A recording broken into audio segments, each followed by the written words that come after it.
Yeah, I love you, babe. Tell them I'll in. I'm going to stop by and get some of that Folger. Yeah, so this is where I live here in the Philippines. Good to see everybody. Give everybody time to join.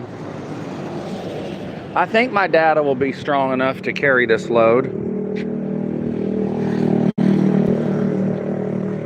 Stay, baby. I'll be back, baby. That's my dog.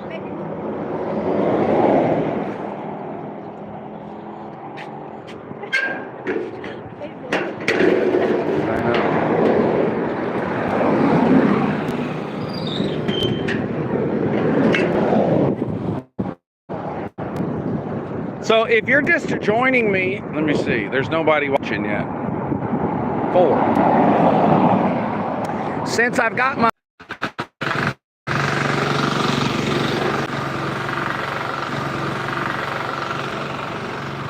You want to see what a highway looks like in the plains?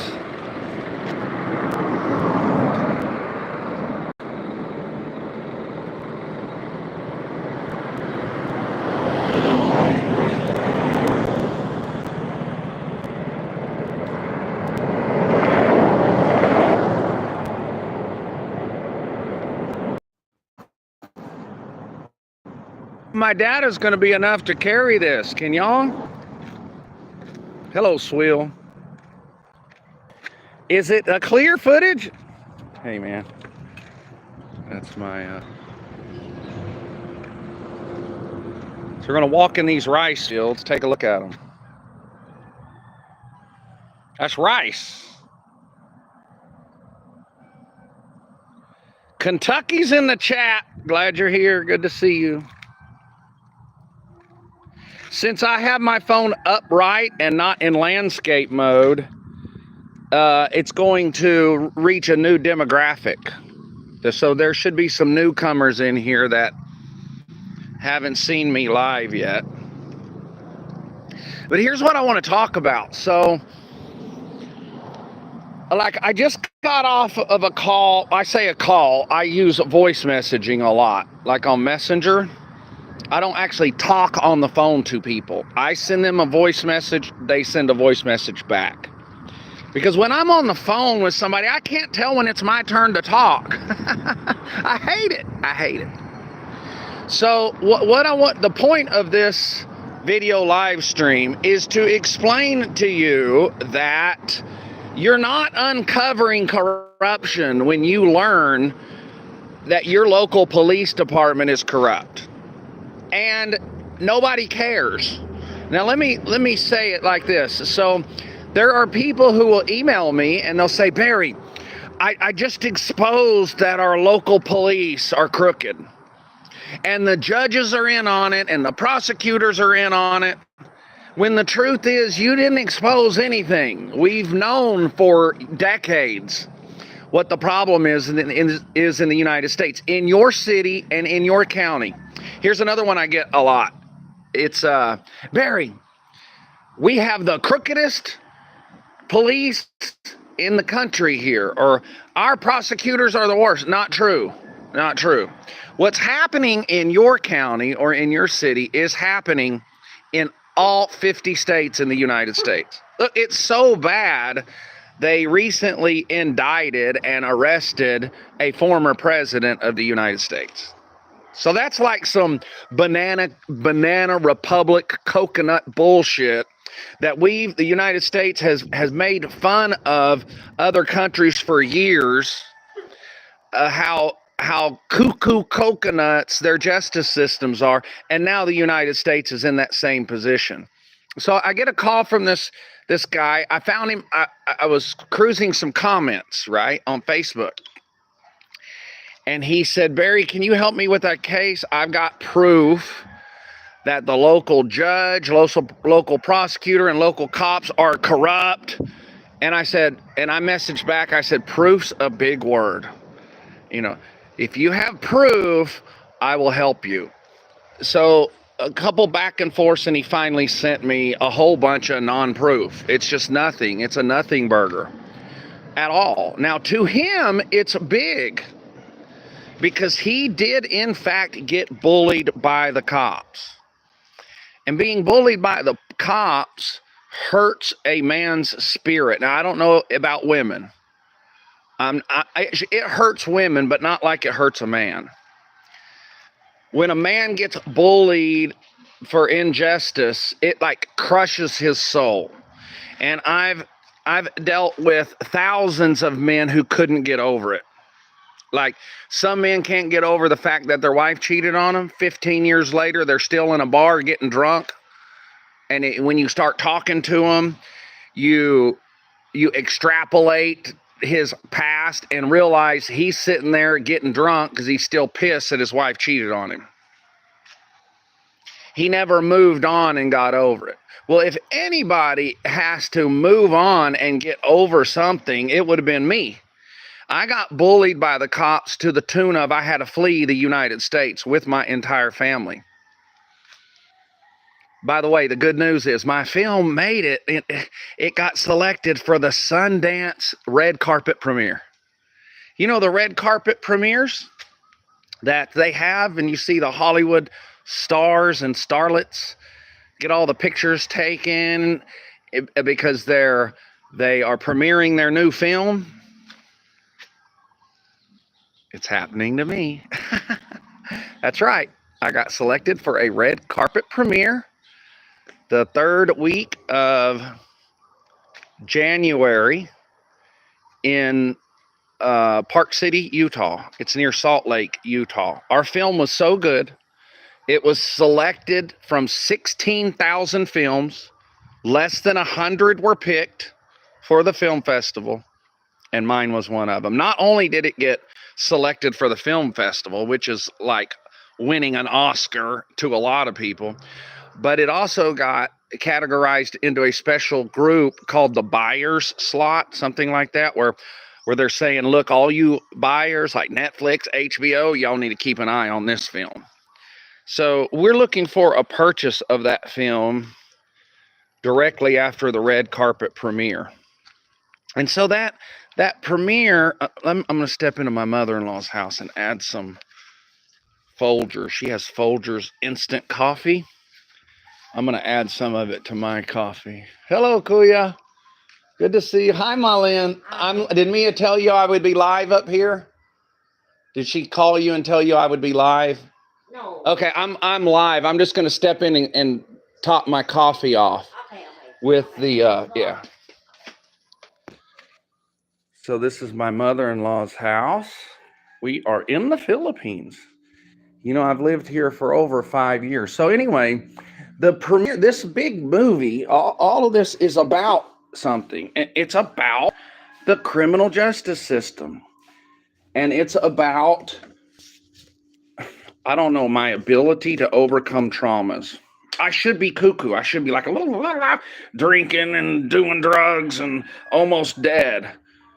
You know, all the stuff that I've been through, but I made it. So that's what I want to teach you, how to make it and have a good life after you've been bullied by the cops. One thing you got to do is delete that from your life. You got to delete it from your life and quit thinking about it. Literally, just bury it. They say don't bury stuff. Yeah, you bury it. Bury it deep down. And don't ever bring that shit up because it hurts every time. Like, I was raided and arrested so much, no matter where I drove or no matter what door I went through in my house, it reminded me that a cop had broken that door down, or I had been pulled over at a certain corner at a gas station, or I had been harassed over there. So my daily life was just a constant reminder of how I was bullied by the cops. And it almost drove me crazy. It almost drove me crazy. Like literally crazy. So I get a lot of the same situation I was in coming from it, like this man I'm telling you about right now. And he said he had proof because he got illegal arrest and the cops committed felonies and just a whole long list of stuff. And then when you really get down to the nuts and the bolts of really what happened, he just got bullied by the cops, and people don't care about that. People could give a shit less. You care about it because it happened to you. And I'm not minimizing getting bullied by a cop. I know how it feels. I just told you it almost made me crazy. So I get it. But I also get how to get over that. And you have to get over that by deleting it and quit talking about it and quit dragging it up. Stop trying to don't talk about it at parties. You know, nobody wants to hear your cop story. They're tired of it. And just understand where you live. Like, there are people who still email me that are surprised. Barry, the cops did this and they arrested me. Like, they're surprised. How can you be surprised when you live in the United States? The biggest police state on the planet right now is the United States. It's not North Korea. It's not Russia. It's not China. They put more Americans in jail. Thanks, Mylin. They put more Americans in jail than any other per capita. And okay, numerically and proportionately, they put more Americans in jail than any country in the world. So you're in the hardest police state in the world. So don't act surprised when the cops come through and fuck you up. Just know that. The only way I can describe it is when I was a little kid, I was told Russia was like that. So I would compare everything to Russia, like, ooh, Russia, you go to jail thing. Well, that same thought that you had about Russia is the thought you should have about the United States. It's horrible. Like I said, it's so bad, they recently arrested Donald Trump on bullshit charges. I don't care if you like him or not. Horse shit charges. And he had to go to court and all that. I'm glad he had to do that. I'm glad one of the billionaire elites finally got what's been happening to us happened to them. So this man, and he's a good dude. This is a good person. I hope he's listening right now. He's a good person. I'm just using his case as an example of hundreds that I do per year, and it's nothing burger. Like, first of all, a cop bullying you or a cop breaking a law or violating a search and seizure or doing something wrong against policy is not a guaranteed lawsuit that you're going to win. A lot of people think that, oh, cops made a mistake, I'm going to sue them. Okay, first, that mistake has to be what's called egregious. Remember that word, egregious. Egregious means to be, outstandingly crazy. Like if I slap somebody in the face, that's not egregious. But if I punch them and it breaks their jaw and teeth come flying out, that's egregious. So the mistake the cop has to make has to be, okay, I'm going to have to stay in my mother-in-law's yard to finish this because it looks like the stream was breaking up. So yeah, your face, somebody in the chat is saying, yeah, thanks for your encouragement that we all face day to day. That's what my channel is about. My channel, Never Get Busted, is about encouraging you to live life in a police state and still live a good life. Like, Never Get Busted is teaching you how to walk around the cops. Not necessarily even fight the cops, but it's how to avoid them so you can get onto your party.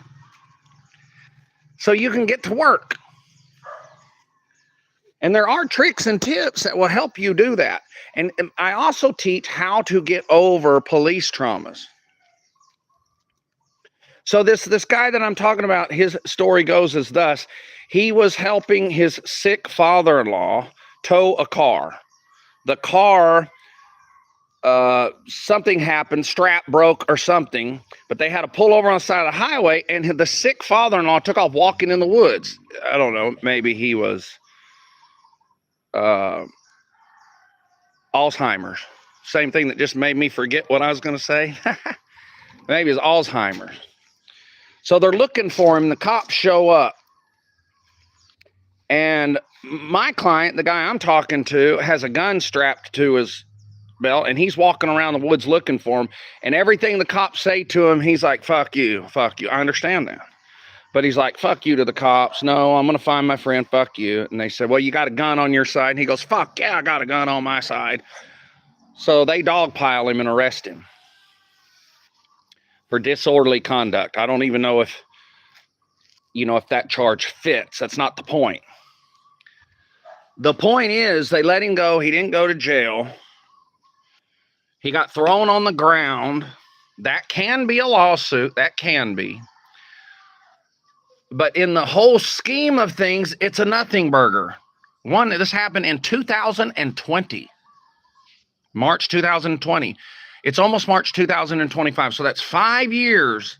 Those cops took some of my client's soul. Because he's thought about it for 5 years. Stu. I used to wake up in the middle of the night and on my way to the bathroom, think about what a cop did to me and I couldn't get back to sleep. Or I'd wake up in the morning feeling good and something would happen and remind me of the cop. Or I'd be at a party talking, having fun, drinking, and somebody bring up cop shit. And the next thing I know, I've been talking about cop shit for 3 hours.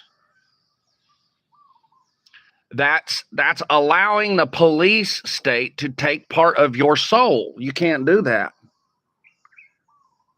You have to have control and dominance over your own soul. You have to reign over your own spirit and not let anything else reign over it. That's the first thing a man's supposed to do. A man is supposed to discipline and control his spirit and not let anything else control his spirit. That's why when men get into an argument, they don't scream and pull hair generally like women, because women don't dominate their own spirit. They just don't. It's not their job to. Their job is to have babies, support the man, that kind of stuff. A man's job is to control things. And the first thing he's got to learn to control is his own spirit. So don't give your spirit to these fucking cops and to the crooked judge. Listen, I had a judge look at me with a smile on his face and tap his hammer down and say, motion denied. And he knew he was wrong. The whole courtroom knew he was wrong. But that forced me into an appeal. I wrote the appeal and I won. They even they punished the judge verbally by saying he abused his discretion and to immediately reverse the order. So I know what it's like to have these fucking judges and prosecutors and cops smile while they're fucking you over. That's why I say, even if you win a lawsuit, it takes 5 years out of your life, and say you get a check for $50,000, you didn't win.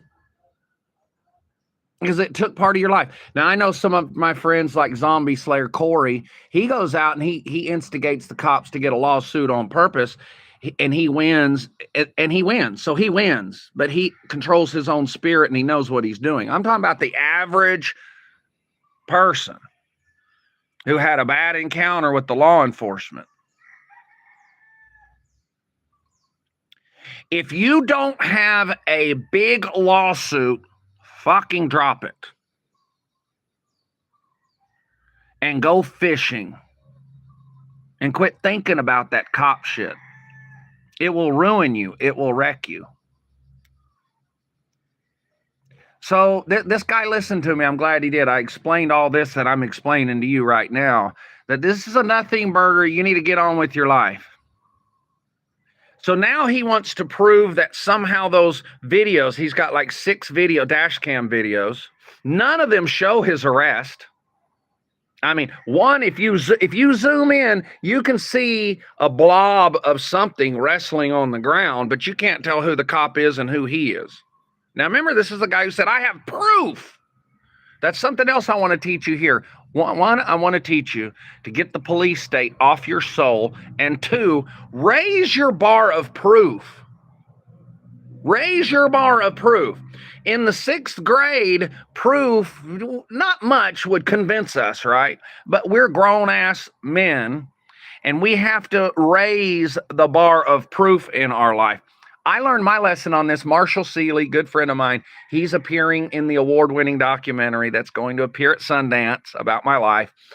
And one time I told him, I said, I got proof UFOs landed. And he said, proof is a big word. And he was right. I was wrong. I didn't have proof. Just had testimony from somebody that I believed that they saw a UFO. That's not proof. Proof is a big word. So when you start throwing around that you have proof, a prosecutor committed or broke the law, you better have some proof. You know what I mean? Because you're carrying around, I got proof and nobody's doing anything when you don't have proof. And nobody's doing anything because it's a nothing burger. You had a gun on your side, cussing the cops.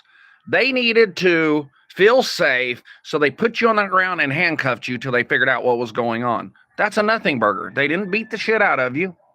They didn't shoot you. I think this gentleman said something like, they almost shot me. See, you can't do that either. You can't say, well, they almost shot me, or they almost beat me, or they almost knocked out my tooth. So now you got to understand that this is his first case. So he doesn't know all of this. This is my 10,000th case. And people often get mad at me when I start explaining to them the truth about their case. Now, this guy didn't. He took it well, but I had to preface everything with, okay, I'm going to tell you the hard facts of your case. Don't get mad at me. I did not create the criminal justice system in the United States. I hate it. I abhor it. But here's how it works. Number one, your county is not being exposed for being corrupt. We've already exposed that the U.S. criminal justice system is corrupt. You just now woke up to it. So you think you're exposing it. But for decades before you woke up to it, before that thing happened to you, we've been exposing that law enforcement is crooked, judges are crooked, prosecutors are crooked. So you're not exposing anything. Number two, people don't care.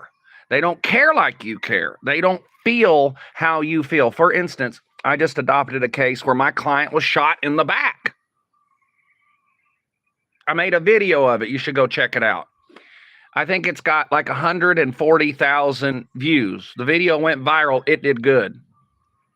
But everybody who's watched that video don't care anymore. They're moving on to the next video. So people don't care about your case like you care about it. It's similar to going through a divorce. I don't know if you've ever been through a divorce. I've been through 3. And you think everybody is feeling like you about that divorce. You think your kids are feeling what you feel. You're like, I don't want to put my kids through this. Your kids are not feeling what you feel about a divorce. They just want mom and dad to be happy. In fact, if you're going through a divorce, you can tell your kids, okay, your mom's going to have another man in her life one day. He will be your stepfather. I'm going to have another woman in my life. That's my stepmother. Now you have 2 moms and 2 dads. If you explain it to kids like that, they're cool. They're not feeling what you're feeling. So you're feeling all the hate and turmoil in your soul because your soul was bullied, but nobody else feels that. So remember, you're not exposing anything. When you live in the United States and a cop thing happens to you, you're not exposing anything. We already know it. Don't be surprised that it happened to you. I just gave, I didn't give the numbers, but I think it's like we have 25% of the world's prisoners and only 5% of the world's population. We put more people in jail than any country in the world. The United States, where you live right now. So don't be surprised when it happens to you. And then when it happens to you, if you don't have a big lawsuit to really go in there and kick their ass, because it's going to take you 5 years, that if you don't have that, move on. Don't let them take any more from you. Move on. Delete it from your life. Reign over your own soul. And don't let the police have one more second of you. You feel me? Finding Wisdom says, I'm constantly raising the bar of proof. Right on, you have to. Proof is a big word. Shock Proof says, you're absolutely right. Exactly. That's what I'm dealing with. It's not easy to get over. It's not easy to get over. Look at my face. Do you see? You probably see, I'm a happy person right now, but you may see some sadness. You may see some pain lines. You may see some story behind that face. All of that you're detecting is because of what I lived through. Having to flee my own country, a country that I loved and still love. But to save my life, I had to leave because cops wouldn't stop bullying me. But then you know what? When I was a cop, I bullied people. So it's my karma, isn't it? That's why you got to be careful what you do. Now, there's something here, though, I need to get straight. I didn't know. There's a difference in the cops today and then when I was a cop. When I was a cop, we didn't have the internet. So we only had one narrative, the drug war. We had been washed, our brains had been washed with propaganda. I believed I was doing heroic things by kicking in a door and taking the mom and dad to jail for marijuana. I thought I was saving the kid's life because I believed marijuana was as dangerous as heroin. You think, how could you believe that, Barry? Well, I didn't have the internet. But when I learned it was bullshit, I stopped. The cops today know it's bullshit and they're still doing it. So their karma is worse. So there's the only thing I haven't suffered is a long prison sentence. I suffered solitary confinement 9 times. I've been arrested. I just got arrested here in the Philippines. A stalker, an American stalker, lied on an affidavit. I got arrested for that. So I know what it's like to be mistreated. And I know how to get through it. And one way you got to get through it is you got to let that shit go. You got to let it go. You know, I believe in that principle so deep. Yeah, Bobby Darker, I'm in the Philippines. I got it tattooed on my neck, bro. Which side? This side. You see that writing in Spanish? That's in Spanish. I got this tattoo when I was living in Mexico. It says, notice it, name it, ride the wave, let it go. That's a pattern I had to follow to get through the traumas of what the cops did to me. Notice it, name it, ride the wave, let it go. Notice it, try to notice that I'm feeling something. Name what I'm feeling. I'm feeling anger and I'm feeling betrayed. Like my lawyers betrayed me because they fucked me over and didn't help me like they should have. The judge betrayed me by knowing he was wrong and he did it anyway. So I felt angry and betrayed. So I noticed something feels wrong and then I name it. And then the third step is ride the wave. So I notice it, I name it, and then I ride the wave. Let yourself feel angry, let yourself betrayed, cry, punch a tree, whatever you need to do, and then do step number 4, and that's let it go. So notice it, name it, ride the wave, let it go. Most of y'all don't let shit go, and you hang on to it. So when I first arrived in the Philippines about 6 years ago, I was just coming off a 2-year methamphetamine binge. Whacked out of my fucking head. I walk into the mall and I see soldiers with machine guns, and I wasn't used to seeing that. I saw them in Mexico, but I didn't think that was going to be in the Philippines. Next thing I know, I'm having what they call a panic attack. I didn't even know what it was called. I got something. Oh, I can't breathe. Mia, I can't breathe. Take me to the hospital. We got in a cab, went to the hospital, and the doctor, they gave me a Xanax to calm me down. And I told the doctor what was going on, that I had to leave the United States and my my former wife just got murdered, and it was my best friend who murdered her, and my kids thought I committed the murder, and I haven't been home in 15 years, and da-da. And you know what the doctor told me? He said, quit thinking about that shit. He said, stop thinking about it. So Filipino doctor, he had actually gave me his card, and we went and had a beer the next night.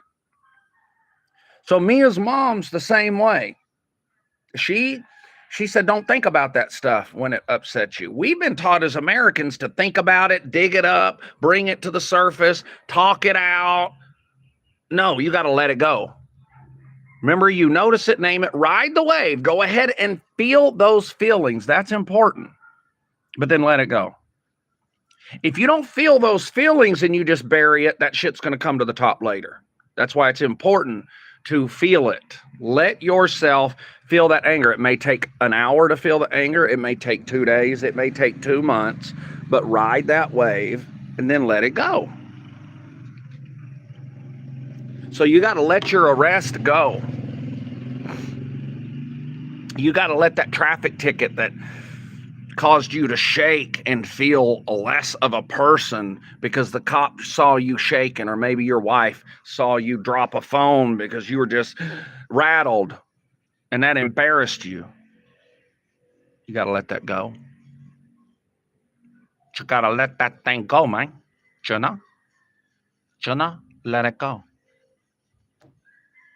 That's my best Scarface impression.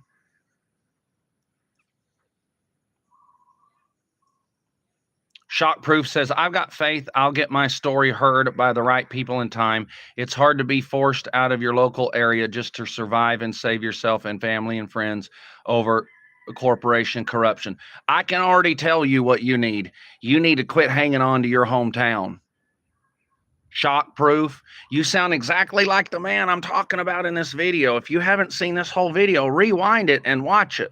I had a guy tell me the same thing. He spent 4 years, hadn't been able to get his story out, and it turns out because his story, people don't care, and it's not egregious, and there wasn't enough damage, and there wasn't the evidence he said there was. Maybe you're in the same position. Maybe you're still, I got to get my story out. I got to get my, no, you don't. And you say it's not easy to leave your hometown. I just told you a story that I left my hometown. I left my hometown, my home state, my home country. So nobody can tell me about what it's like to have to leave. And I'm telling you, you need to leave your hometown. If you've been bullied and arrested and fucked with in your hometown, you need to leave it. All the clients that I have where their houses got raided, I tell them, first step, you got to move out of that house. And they're like, but it's my grandma's house. It doesn't matter. You got to leave that house. Sell it. And if you can afford to live in city A, you can afford to live in city B. If you're paying rent in city A, you can pay rent in city B. There's absolutely no reason for you not to move. The only thing that can keep you from moving are geographical restrictions on your kids.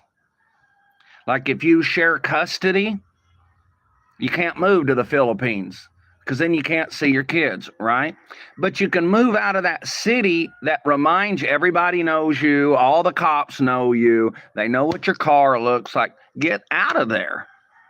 Go to a new city. Start over. I've not only started over one time when I left the United States, but I've lived in 60 different places. I've started over 60 different times where I actually moved into a rent house. I had to learn where the light switches were. I had to do that 60 times. I had to start over and learn when I go outside my front door, where's the local 7-Eleven? I had to do that 60 times. So moving one time out of your podunk ass toxic city that for no good reason at all, you're just hanging on to it, just sounds absurd to me. There's nothing in your city that's so fucking special that you're going to hold on to it and lose your soul. Stephen Medley said, did I ever get my kids back? Dude, all my kids are 30 years old, 25 and 30 years old. And yeah, I got my autistic son back. and fled with him to Venezuela. Then I got um, political asylum in Brazil. Then I moved to Mexico. Now I'm in the Philippines. But that's decades ago, right? So the only thing that should tie you down geographically to a location is if you are sharing custody with kids. And in that, you can move 100 miles away and still get your kids.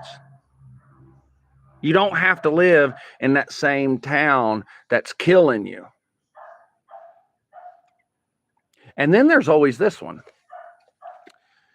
If you are on the cops' radar and they are not leaving you alone, you will wind up in prison. So you either get somewhere where your kids may have to fly to Mexico to see you, or they may have to fly to California to see you. It's either that or they're going to visit you when you're in prison. You see? So at some point, you may have to leave your kids to keep your kids from seeing you in prison. At least from afar, you can Zoom call them and send them money for support and stay in their life that way. That is if the woman allows it, but most American women don't allow that shit. Most American women, because of the feminist culture, they want to keep you away from your kids, and they want to call you make you look like the sorriest daddy on the planet.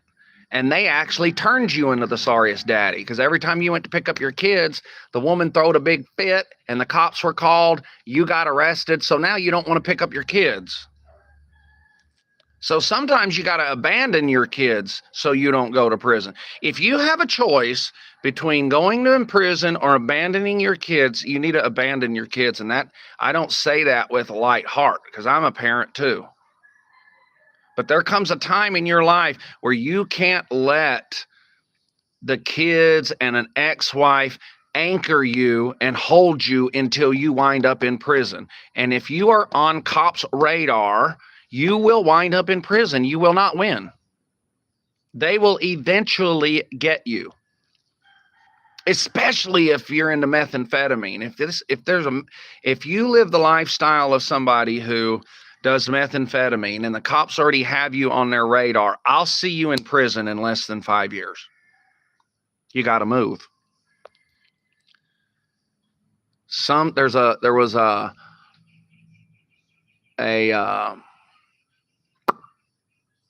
sitcom, and I forgot it was Sometimes You Want to Go Where Everybody Knows Your Name. I can't sing worth a shit. But sometimes you need to go where nobody knows your name and start over. So these are all tips on how to not let the police state perpetually traumatize your soul. You have to take charge of your spirit. You have to take charge of your soul. And you have to let that shit go. You gotta let it go, man. You know? You gotta let it go. We got 94 people in the house. I would appreciate a little tap, a thumbs up. And if you want to support me, become one of our activists. It's $15 a month. And twice a month, I meet on Zoom and we go through real cases that I've adopted or that I've been paid to watch over. And we go over those and I teach you how to find holes. And then we write a report for our client's lawyer to use in a suppression hearing. So it's a real life activist group. It's $15 a month. If you want to just support me right now and give me some pocket money for when I go to Utah mid-January for the big red carpet premiere, then hit me with a super chat and I would appreciate it. But if you don't want to do any of that, at least smack the like button. Smack the like button on your way out. Wow, Star Boya says, I remember watching you when you first came out. It's been over 10 years. Yeah. But you know, I came out in 2006. So in 2025 will be 19 years, bro. It's not 10 years. It's like 19 years. Don't let the cops have your soul. Get over it. You got bullied. You got fucked over. It hurt. It embarrassed you. It belittled you. Now get over it. See all these lines and wrinkles? That's from abuse in the past, but I got over it. Had I not gotten over it, I wouldn't have this gold opportunity right now to go to my own red carpet premiere. Well, guess what? You have a red carpet premiere in your life. It's not an actual red carpet premiere, just an analogy. Something big like that is in your future if you let this shit go. Or the tattoo on my neck, let it go. But if you hold on to it, it's going to rob you from your red carpet premiere experience. If you find yourself still talking about an arrest that happened to you and it's years later, and you notice people will move away from you at a party, they don't want to hear that shit. They want to party, and you deserve to party. And you already went through hell when they took you to jail. And you were in those disgusting freaking dungeons that they call jails. They should be ashamed to just put a human. I wouldn't put a dog in there and feel good about it. My dogs, we're dog lovers. I would literally feel like I was abusing them if I put them in an American jail. And that's a dog. And they do that to humans. It's horrible.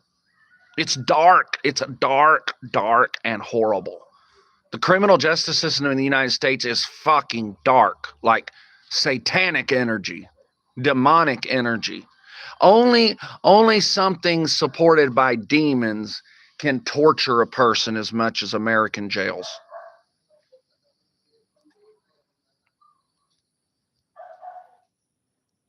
Joe Black says, I'm studying law for criminal defense, civil rights, and lawsuits. We, the American people, need to take back the country of America to the Constitution of 1776. We need jails like Norway jail. Okay. Yeah, well, it's not going to happen. I think we're going to get some relief. Donald Trump's going to come in and take back our old police state, but it's still a police state. I'm glad Donald Trump came in and he stopped that woke, garbage, communist, socialist gag ideology that a boy needs tampons at school and trans have more rights than we have, and white people are to be pushed aside in favor of blacks because we're the colonizers. All that weird shit. I'm glad that lost. But you still have the old police state, and you're not going to take it back to 1776. But what you can do, Joe, is keep studying that law. That's good. And then learn how to navigate the police state. You're not going to stop the police state. Forget it. You're not going to expose so much corruption that one day they wake up and go, God damn, it's so corrupt. We got to stop this. That's not going to happen. That's a fantasy. It is good you're studying law, though. That's good. Make sure you interpret it properly. And then apply it to help you and your friends get around that cop, not to fight a cop.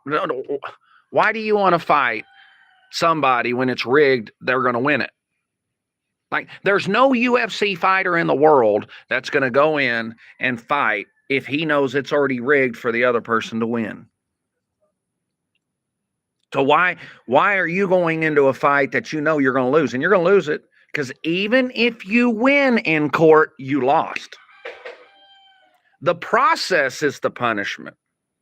Like, even if you get found not guilty, even if you win $1 million, you still lost 5 years of your soul in torture having to think about that case every day. So I would concentrate on growing a garden and have the best vegetables on the planet before I would concentrate on how to fight the justice system. It's dark.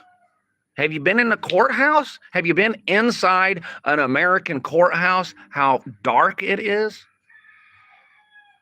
I guarantee you could blindfold me and take me to 3 different places, say a gymnasium in a high school, say a restaurant, and then a courthouse. And I could tell you which one was the courthouse because I can feel it. Can't you? It's an energy. It's such a bad energy that don't risk your soul to fight it. I fought criminal justice as hard as anybody. I fought it so hard they made a 4-part docuseries out of my life. It's premiering at Sundance Film Festival, and it's about fighting, right? So, and it doesn't work. That's right. Your activism doesn't work. Activism rarely ever changes things. 20 years ago, you wouldn't have been able to tell me that. 20 years ago, I was like, I'm going to end this drug war. We're going to stop it. I'm going to expose the corruption.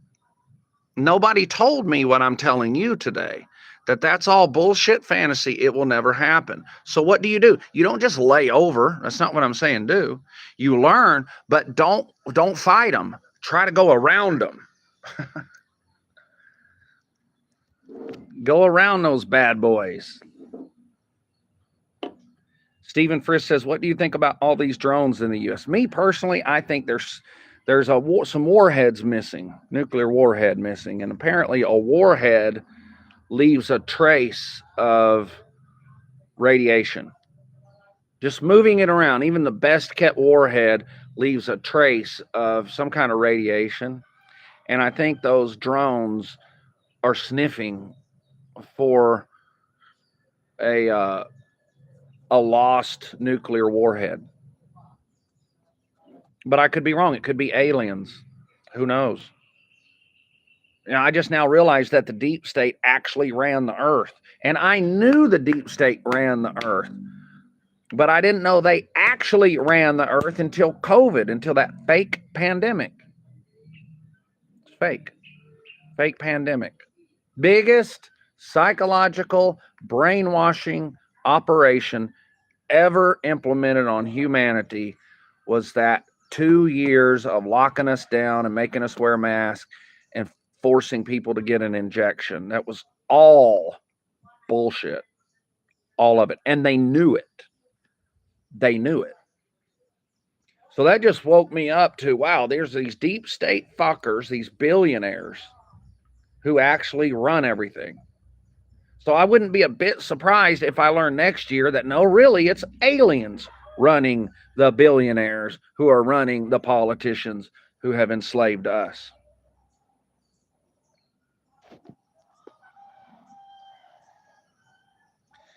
Mount Mover says, so activism doesn't work, which I can't agree with, but $15 to be one.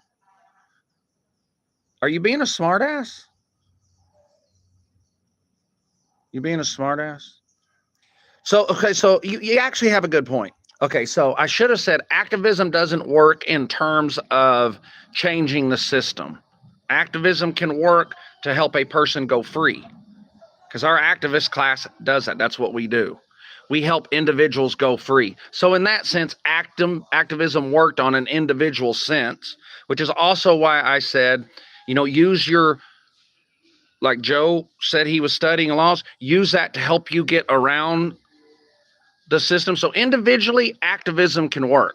But to change a system, like we're going to change the corruption, we're going to get things back to 1776, there's not going to be a drug war anymore, blah, blah, blah. That's what I mean. That doesn't work. That doesn't work. Show me where it has. The only activism that I see that I think worked was the civil rights activism in the 1960s. I think Martin Luther King actually did get some big changes made, but I haven't seen any other activist be that successful since Martin Luther King, including me. And they made a movie about my life, but I haven't changed anything. Drug war's still going on.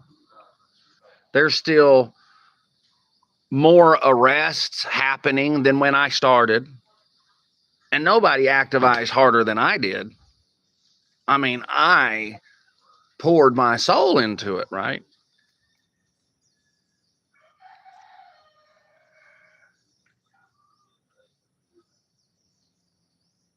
I'm reading through your pandemic was the most insane thing I've ever witnessed in my entire life. Yeah, it was crazy. Freeman Keys says, Barry, sorry I'm late. Are we good here? The vertical cast and you look concerned. Are we okay? What do you mean? What do you mean? I'm on my phone, which is why it's vertical. And also vertical, if you stream vertically, the algorithms get you in front of subscribers that haven't heard about you live streaming. I've been live streaming for 2 years every Tuesday night from my studio. Freeman Keys. What do you mean by are we okay? I have no idea what you're talking about. If I look bad, that's because of 55 years of trauma. You look bad too. We're getting older and uglier. I'm old and I'm ugly, but the kids still love me. Freeman Keys says, just making sure you and Mia are good. I care deeply about you. Well, thank you for that. But you know, isn't it weird? Don't you hate it when they open a conversation with, are you okay? And you haven't given any, it's just weird. It's weird. Did you see something? Am I not supposed to be okay? Do you know what I mean? Do you get it? I appreciate you caring about me though. But yeah, we're okay. I'm sitting here under my hut, my mother-in-law's hut in the Philippines, explaining why you need to delete police trauma from your life and not fight it the rest of your life.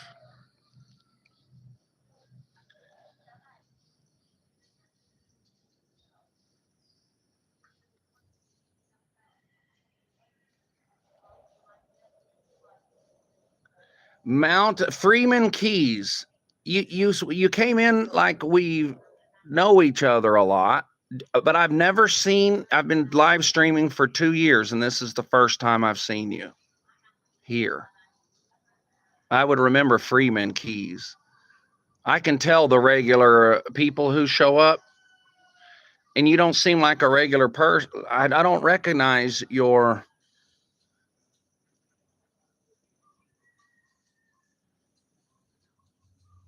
Sure, I didn't feel like you were judging me, Freeman Keys. It's just well, I'll just tell you, it's an immature way to get attention when you go to a party and you walk up to somebody and say, are you okay?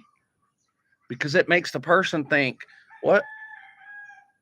Is there something I don't know? Do I look that bad? Now, if they offer something, if they say they're not feeling good, that would be your time to say, are you okay? And some people, I'll go even further. Some people use that as a manipulation to fuck with your head. Like, are you okay? Oh, Donald, come here. Are you okay, brother? And they're doing that to fuck with your head, right? It's just, yeah. Well, Steve Frith says, right on. It's like they are assuming you have something wrong with you and it's annoying. Exactly. I'm not mad at you about it, but it is. So Joe Black says, I think cops need some college education on the Constitution before coming cops in the United States to reserve people's rights. That would help. That would help. But really what we need is, it's not the cops. Like, we don't need to reform cops. We need to reform the top down. And by the time the reformation actually works, then the cops will be reformed. Example. So we need to reform it at the top. First thing we need to do is get rid of laws that there's no victim. Right? So if we delete all the victimless laws, then it trickles down. Cops aren't enforcing victimless laws, you see, and how that fixed the cops. So for us to concentrate on the cops, which is what we do, that cop bullied me, that cop shot me, that cop pulled me over. We want to reform by changing cops. the criminal justice system is so dark and so deeply entrenched and so systematically ingrained with bullshit that fixing the cops isn't the answer. That whole thing needs ripped down. I'm writing a book. I'm almost done with it. I've got 2 more chapters. It's a book, 100 pages. You can get through it in 1 bathroom break. You can sit on the toilet. Short chapters. It's 12 chapters now. I think it'll be 14. Each chapter's only 2 pages. Short and makes a point. And it's titled From Busted to Better, the Never Get Busted Guide to Law Enforcement Reform. And it explains how this entire thing needs to be ripped down and revamped. And I outline it perfectly. Like if I were president, if I were king of the world, I explain in this book how I would run the criminal justice system. Jack McKinley, hey dude, I know you, Jack. Jack says, hey, Barry from Pritchett. Right on. Pritchett's my hometown, my stomping ground, where I grew up wearing overalls with no shirt, a cowboy hat, a coon dick in my, yeah, I said that right, a coon dick. A coon dick, they got a bone that's shaped like an L, and we would take it out of the coon and use it for our hats or make a necklace out of it. And then I had my jeans tucked into my cowboy boots, and I'd yell, yeehaw! I grew up in Pritchett, Texas, doing that. So I got one of my old school friends from Pritchett coming through.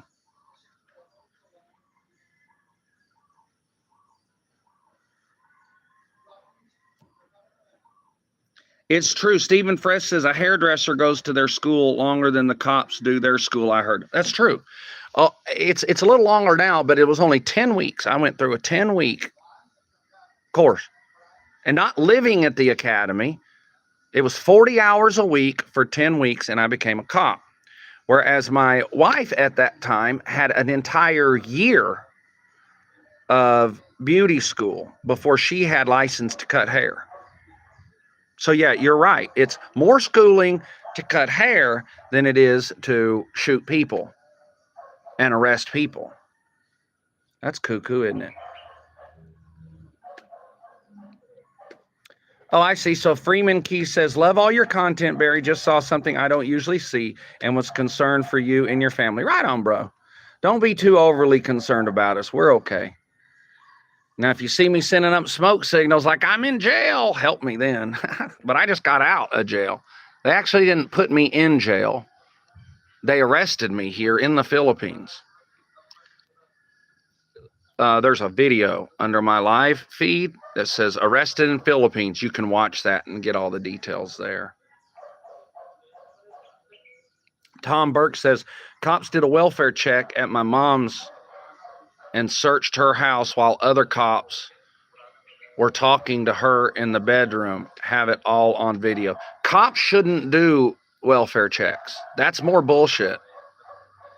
I'll put it to you, in Mexico, Philippines, if you call the cops and say, my mom's not answering her door, or I haven't seen, they're like, just open the door, kick the door in, go look. If she's dead in there, then call us. But welfare checks cops shouldn't do welfare checks, and too much shit goes wrong in welfare checks. And welfare checks are too easy to weaponize. Like, I'm going to have them welfare check my aunt just to get at that bitch. Or the wife, like, I'm going to welfare check my husband who has the kids this weekend because I want to get him. Cops shouldn't do welfare checks. Chris Rod 619 says, you look a lot like John McAfee. That's a compliment.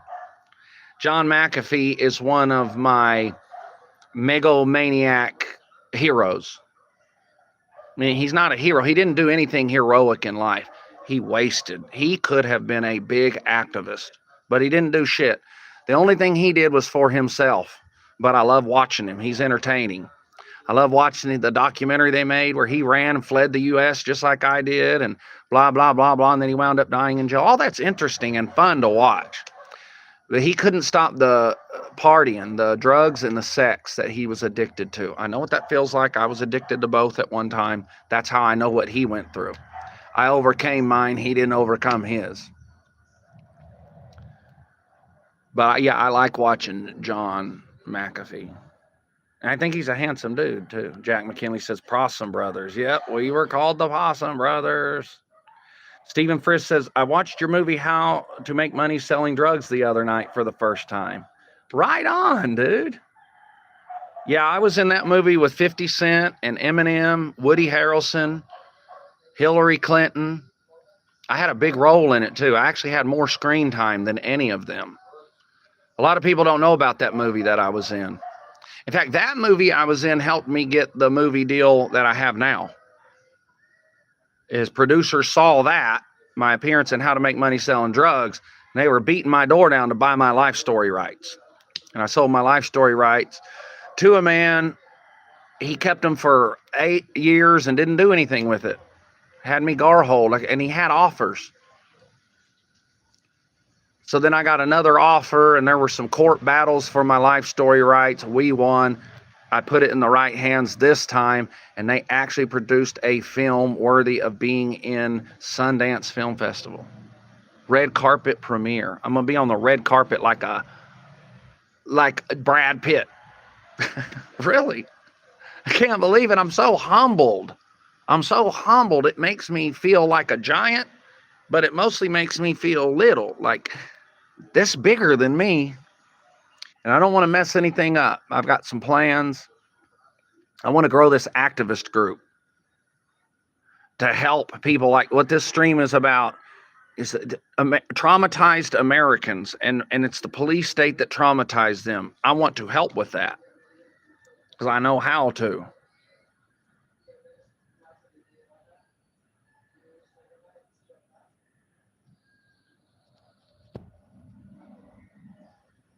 Right on, Freeman Keys. We love you, dude. Peace and love. Right on. Thank you. The tube is blocking comments live again. Damn it. Just keep trying.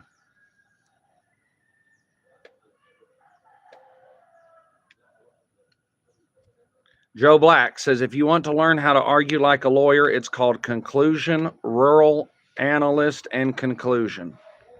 Well, the best way to know how to argue like a lawyer is make sense and make your point quick. Make sense and make your point quick. A long time ago, even in storybooks and in storytelling, you did what was called a wind-up. And you built and you built and you built. You spent 30 minutes, and then at the end, you gave the audience what they were there to hear. It's not like that now. You got to give them what they came to hear the first 30 seconds. You got to make your point at the beginning and then support your point after that, not the other way around. Most people are too damn boring to hear a story. They're like, I constantly tell people, what's your point? What's your point? My point, no, stop. Just stop. What is it you're trying to tell me? Tell me that first. And then give me the supporting evidence after that. Don't give me 30 minutes of supporting evidence and storyline, and I'm trying to figure out how you're going to connect the dots at the end, which you usually don't. People usually don't. And then I just wasted 30 minutes of my time. So if you want to learn how to argue like a lawyer, I'm not sure what this is you're studying, rural analyst conclusion. Sounds like trying to be smart without being smart. If you want to be an effective lawyer or an effective communicator, learn how to tell your point first and then support it and do it quickly.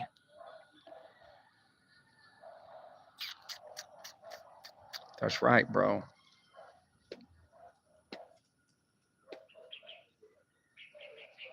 I'm behind on y'all's. How do you end up dating a lawyer a while back? Joe Black says, how did you end up dating a lawyer a while back ago?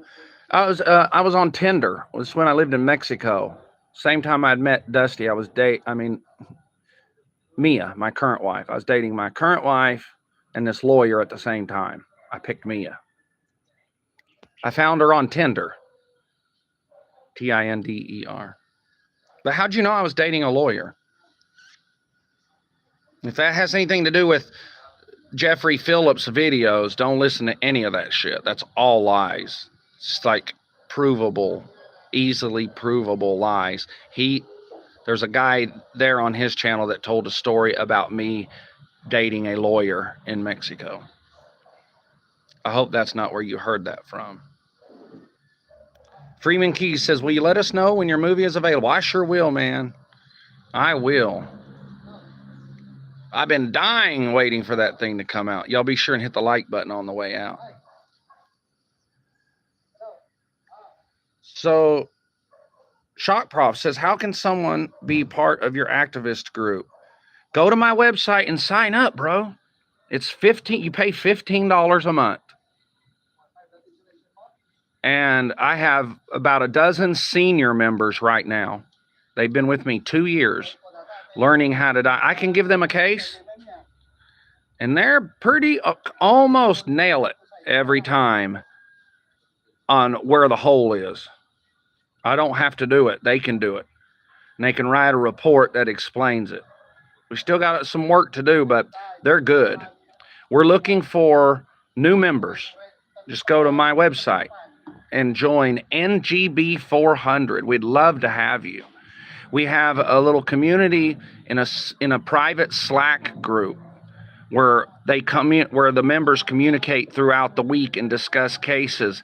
And they have to sign, you're going to have to sign some heavy non-disclosure agreements called an NDA, where you promise that you'll be punished in court if you release anything that we talk about. Why do you have to sign those? Because it's our clients' freedom that depends on us and depends on our secrecy. So you get access to our private our private Slack channel. I'm gonna go in here and top off my coffee. That's Mia's uncle. Hello, Kuya. Hey, Pinors, good to see you. I'm doing a live stream. Yes, Paul. That's Mia's father. Big Spaniard, badass, a real badass. Like one of those real men, badass type men. That's him. They say a girl usually goes out and dates somebody that's like her father, and the boys go out and date somebody that's like their mother. And that's true. My wife is a lot like my mother. And Mia's father and I are a lot alike. Like scary, a lot alike. I'm gonna fix myself a kratom. If you're just joining us, we're talking about how to survive traumas in the police state that you live in. And you don't survive traumas by fighting the cops. Because even if you win, you lose. You gotta be careful when you get ready to fight the cops. I wouldn't fight the cops unless you're an activist. I need a spoon. I would avoid fighting the cops. Even if you have a little lawsuit that may or may not win, if it's not like $1 million lawsuit, I wouldn't fight it. Because even if you win, you lost because it took 5 years of your life. And when you're in a fight like that, man, it's no fun.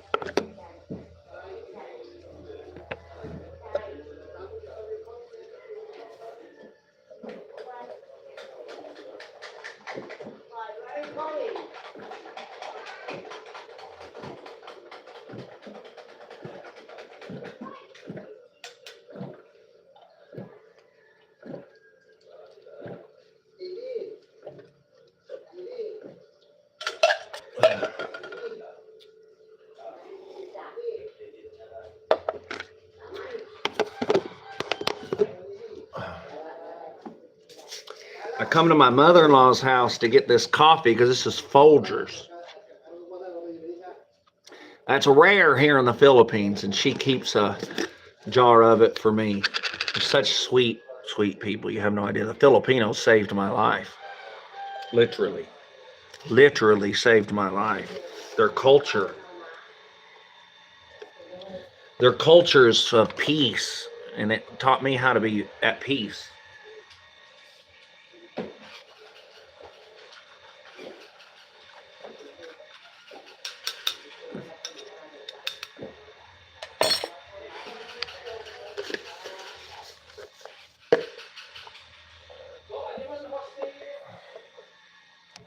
In fact, Filipinos are not good at fighting. Now they can box and all that kind of stuff, but in terms of, fighting, no way, they fold.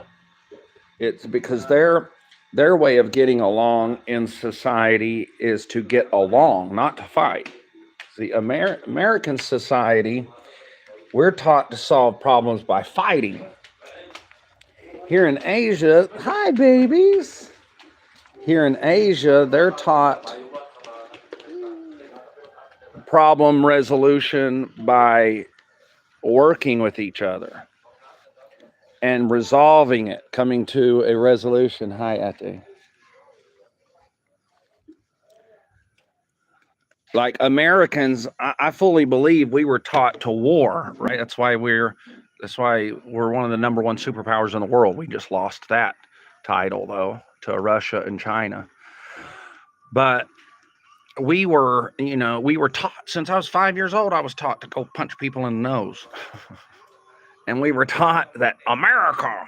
That way, when we went and bombed brown people, we didn't give a shit. We're like, let's get them.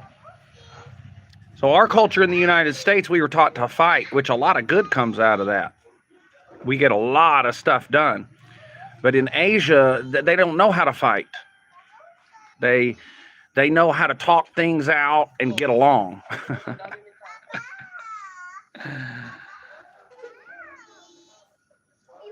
Shock Prof said, I drink Black Saddle coffee in jail. Oh, no. Oh, no. Yeah, you're right. Alba Twitch Wiggler says, I've often heard it said that they're some of the kindest-hearted people in the world. They are. You're talking about Filipinos.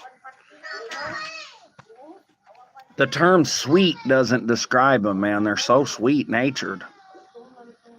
That's why I hate it when people bully them. I went to jail recently, or I got arrested. They didn't put me in jail for sticking up for Filipinos. A bully American has a martial arts studio here, and he used that to bully Filipinos. And I checked him on it, and he went and lied in an affidavit and got a warrant for my arrest on a Facebook post that I made. We're going to win it, though. We're going to win. But yeah, so I got arrested for picking on American bullies, for them picking on Filipinos. Don't come over here picking on Filipinos.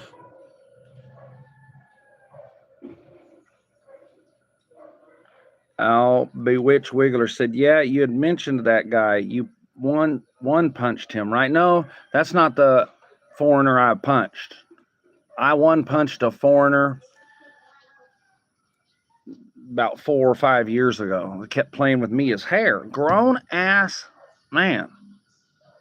We're all sitting at the same table. And he reaches across, starts petting her hair. I thought he was, maybe saw something in her hair and he was getting it out. No, he's petting her hair. I'm like, dude. And he reached back across and did it again. And then Mia took his hand down and said, don't do that again. I said, bro, do you have a death wish? And he said something to the waitress, and I heard him. He said, I'm going to kick this motherfucker's ass. And I asked the waitress right there in front of God and everybody, I said, did he just say he was going to kick my ass? And she said, I said, okay, that's it, come on. Normally, I would have done him right there at the table, bink, and it would have been over. But I invited him outside, and I said, you sure you want to do this? And he said, yeah. And I one punched him, knocked him out. Toppled over about a dozen motorcycles. I had to pay for a couple of them to get scratches fixed. Didn't mind.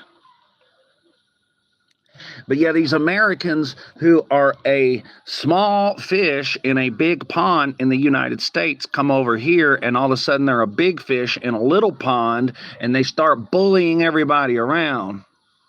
I hate that, don't you?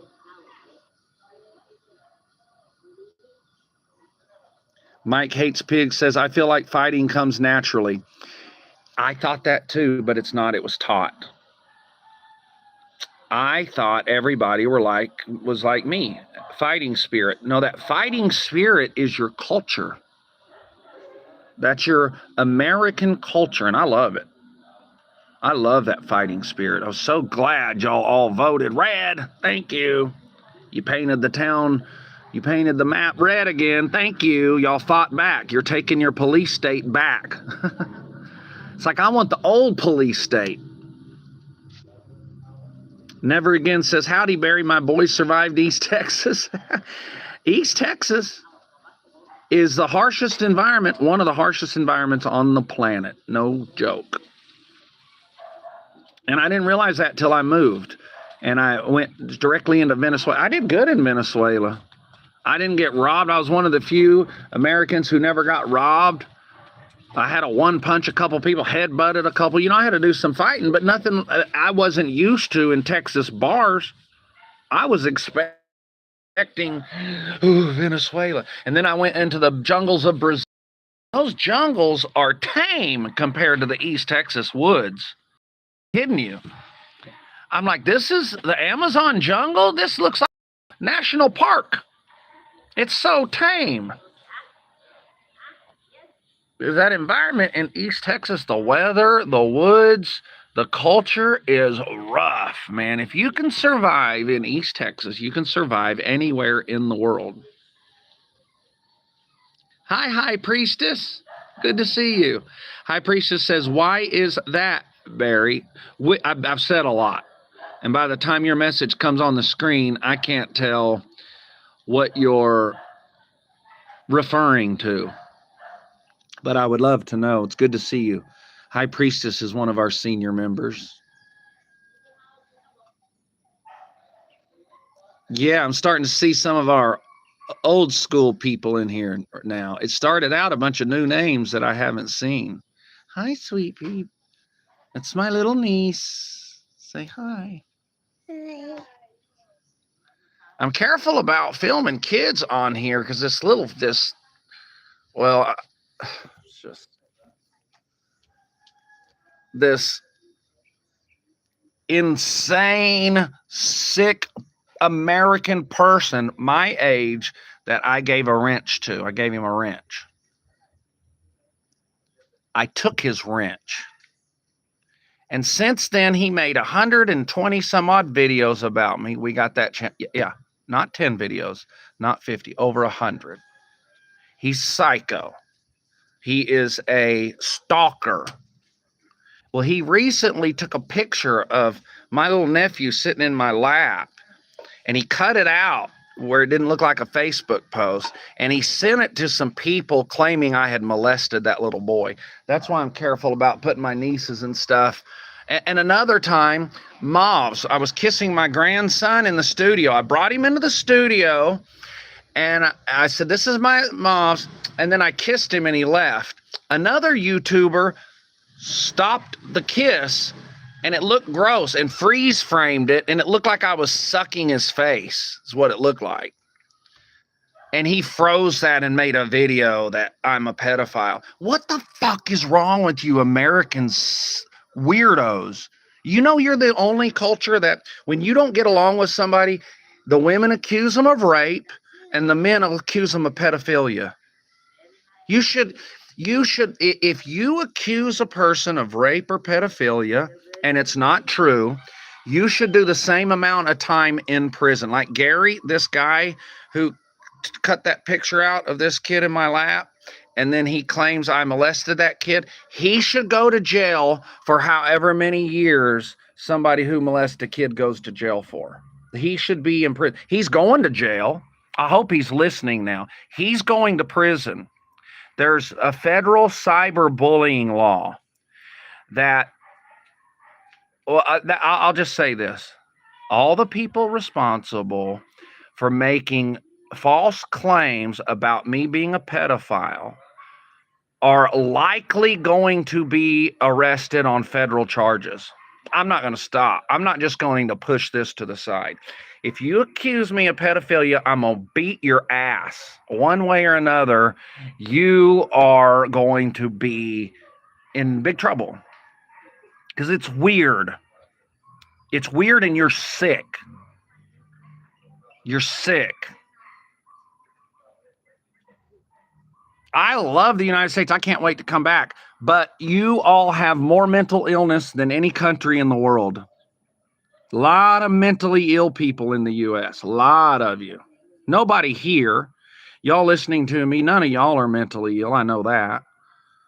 But you know how mentally ill that country is. Yeah, Filipina Glam. Oh, that's me. She said, you're stalkers. They are watching all your videos every minute, rewinding it 100 times. They are in love with you, and they will never admit that, although it is so obvious. I agree. They have a crush on me. They have a romantic crush on me because there's no other kind of system that you can tap into that causes that level of manipulation and revenge and pettiness except romance. When people are in love, they do some crazy shit. When you tap into a romantic situation, that's where you get a lot of craziness. So even though these are men who are, it's just like what Mia just said, they're rewinding it and watching it and they get excited. There's one on Jeffrey Phillips on, oh God, this guy, when he starts talking about me, he starts getting, you can see the excitement in his, it's so weird. I don't get excited about any human, but maybe my wife. It's weird, y'all. You know it. You know the mentally ill people you've got in your country. What time is it, Mia? Somebody tell me what time it is. Mia, sweetheart, Filipina Glam. By the way, High Priestess says, I mean, I love you and all, but I don't love you like that. I know. Of course not. Of course not. But these are romantic crushes that these men have on me. There's 3 of them. They're all going to jail. Gary, that's you too. You are not untouchable like you think. Jeffrey Phillips, you are not untouchable like you think. You know it's illegal.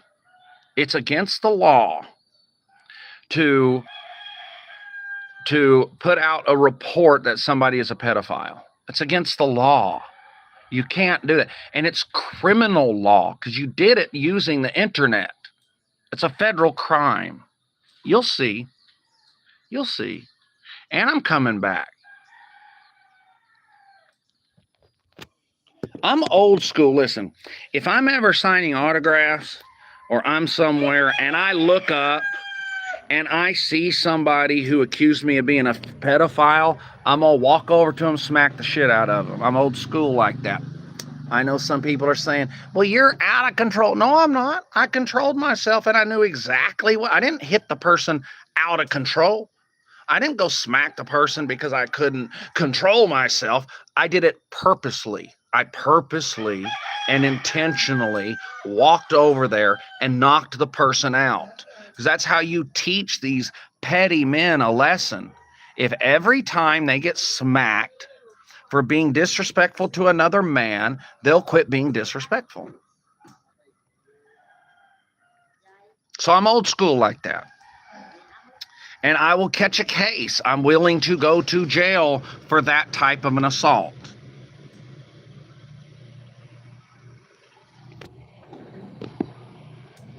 I'm old school like that. You don't get on the internet and start. You get it. I don't deserve those type of accusations. I took your wrench, pussy. I just took your wrench. I took a wrench away from you. Apparently that wrench meant more to you than I ever thought. If having a wrench in my chat box means that much to you, you need to re-examine your life. You need to re-examine the type of person you are. It's too late for you, though. You're already lost. You're already a loser. You will be. All three of you are all three losers. Nobody knows your name. Nobody listens to your stupid fucking posts about me. You get 3 views or 2 likes, and y'all are the ones liking your own posts. Nobody listens to you because you're all unimportant. You're all unimportant, petty men with a crush on Barry Cooper. And I'm not flattered.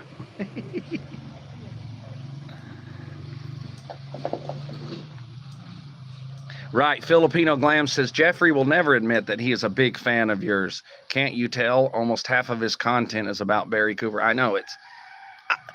you know what I don't get? I don't understand how these men aren't embarrassed.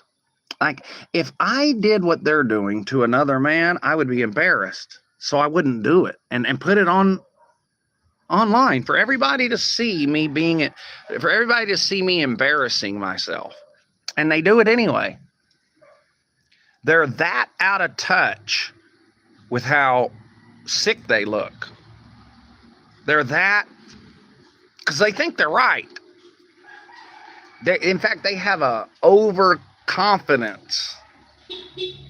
They have a high level of almost a superhuman confidence that, by God, I'm going to be the one to expose Barry Cooper. And I'm so adamant at it, I'm going to lie through my freaking teeth to do it. Well, your lies, you're going to jail. You're going to jail. Woohoo, you're going to jail. I'll Bewitch Wiggler is exactly right. Says a psychopath's mind doesn't work like ours. You can't even imagine where they're coming from. Yeah, definitely their minds don't work like ours. I just described how their minds work. They don't see it like that. You and I see it because we're not crazy. We're not psychopaths. They are. Mountain Mover says it catches up with them. It sure does. Rune Skitsing says that man is clearly obsessed with Barry Cooper. He is. Suevo LePew says it's a lack of childhood man training. Exactly, dude.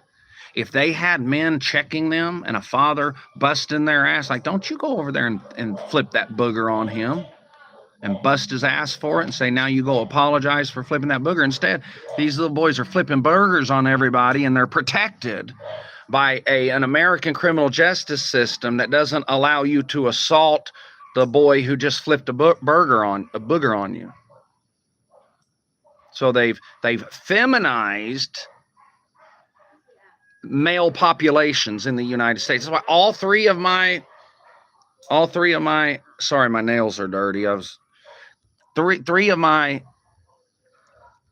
stalkers, they're all American men. They're all Americans, not Filipinos. Filipinos are not like that.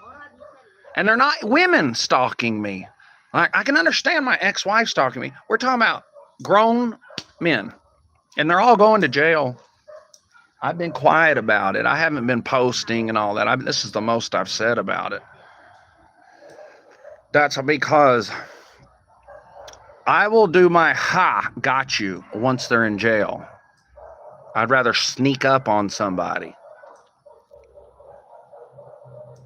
Johnny Joe Johnson says, hey, Barry, good to see you. Good to see you too, man. Yeah, Filipina Glam. Mia says, babe, you can tell from their looks that they're creepy. They are creeps. Like, you know, Gary? I knew Gary was a creep. Gary won't show up on film. Any pictures you see of him online are old pictures or in the dark. In fact, when he attended our NGB 400 class, he sat there in the dark. Did y'all notice that? Class members, did you notice it? I did. He didn't put a big bright light there to see his face because he knows he looks creepy. He knows it.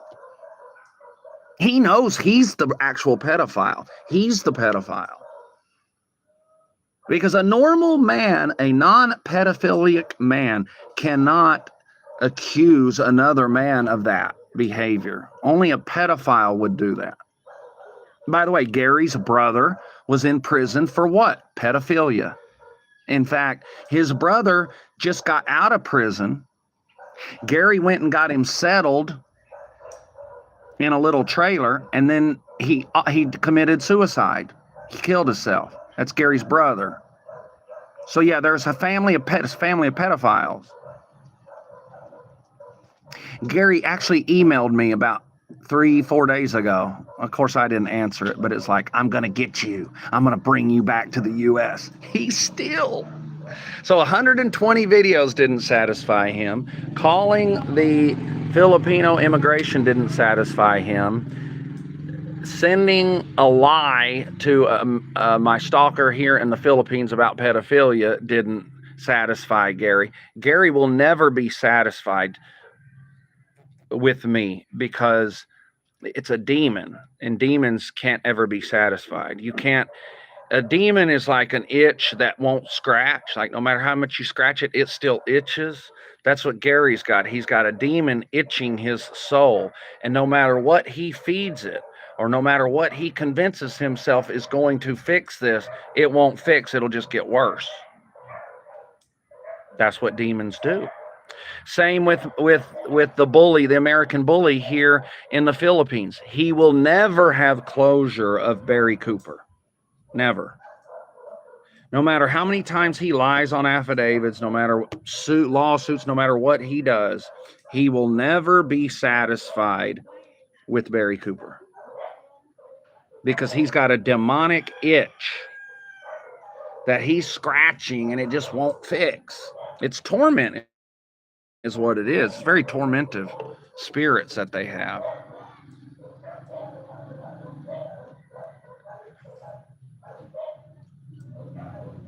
Joe Black says, it was nice to meet you and talk to you. Did we talk, bro?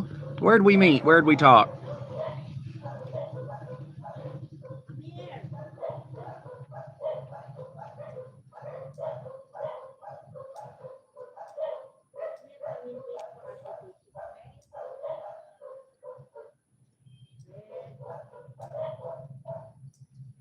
Alby Watch It Wiggler says, that's so effing weird. It is. It's creepy weird.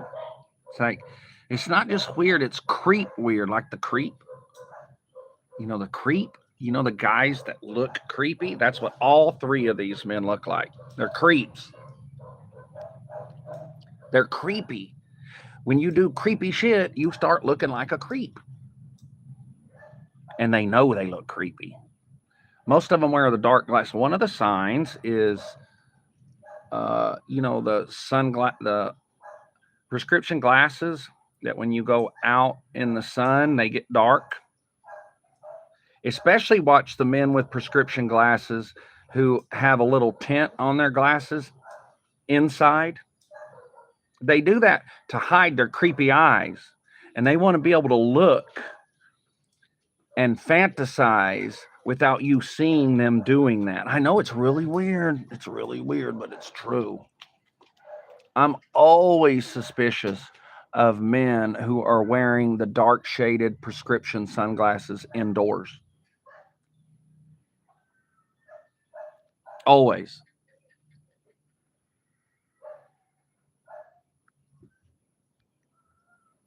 Freeman Keys says, Barry, thank you for being you, and please pass my appreciation. Right on, bro. I anticipated your post and content. I have to go to bed. Good night. Good night, Freeman Keys. Filipina Glam, my wife says, my dad will take care of them. They don't want to come over here and fuck with Mia's dad. I'm not going to tell you what Mia's dad has done, but Mia's father years ago did something that made him famous. And it was dealing with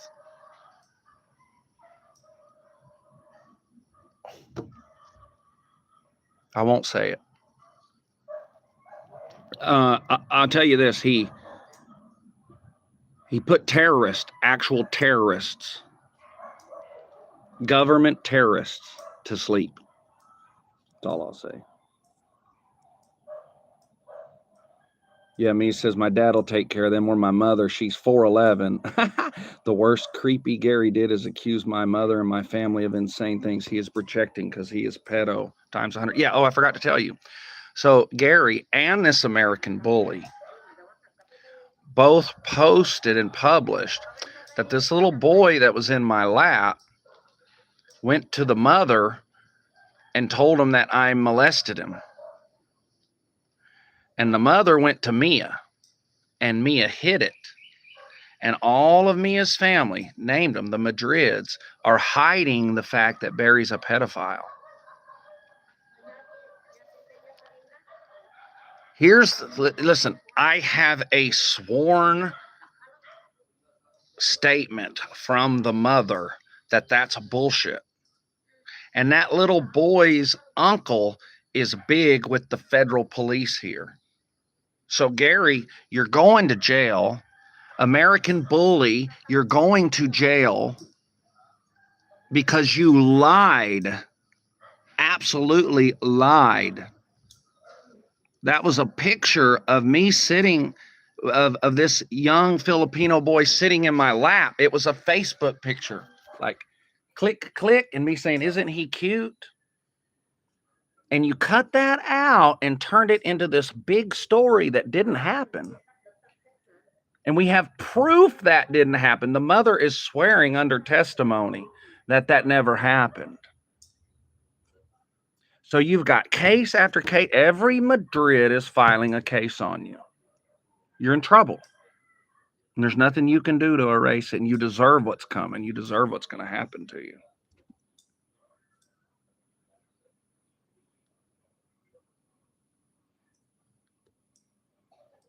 Joe Martin, good to see you, man. He says, I discovered your videos a few years back. I admire you and your message, brother. Thanks, man. Thank you.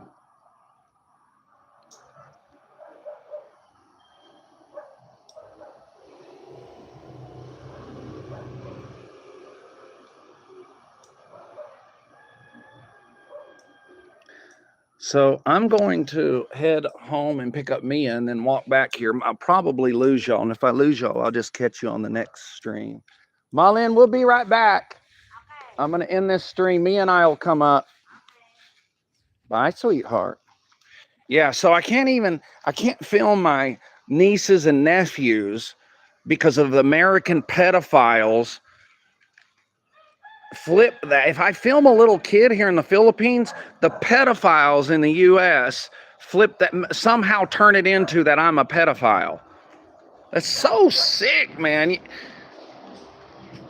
Not y'all. Y'all are all great people, but I'm repeating myself, ain't I?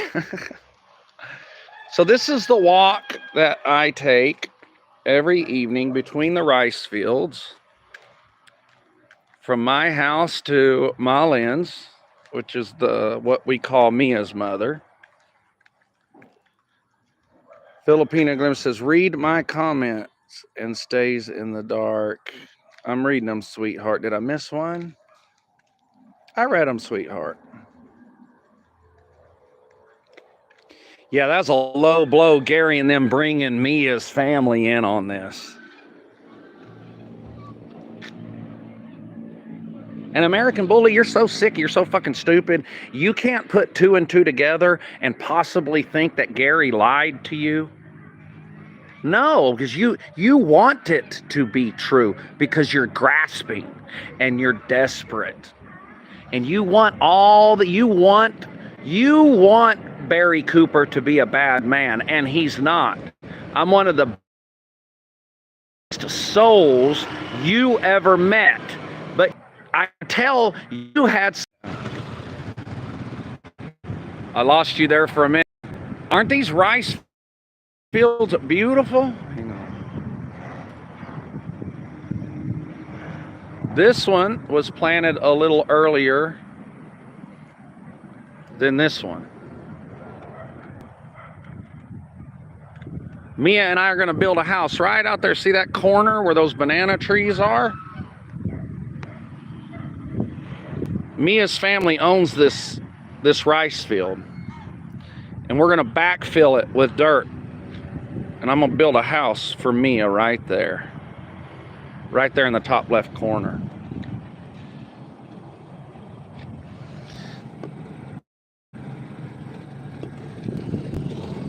Haha, hello. That's how people get around here on these little trikes. This has been an hour, 42-minute stream. We had 100 people in here most of the time. I only see 51 likes. Am I that ugly? Right on me. I'm ready to come home. I'm on my way back home. High Priestess says, I need a shot of NyQuil. I caught a cold like a dummy. Hey, drink the whole bottle. Just have some fun with it. Get jiggy with it. Y'all ever say that back in the old days? Let's just get jiggy with it.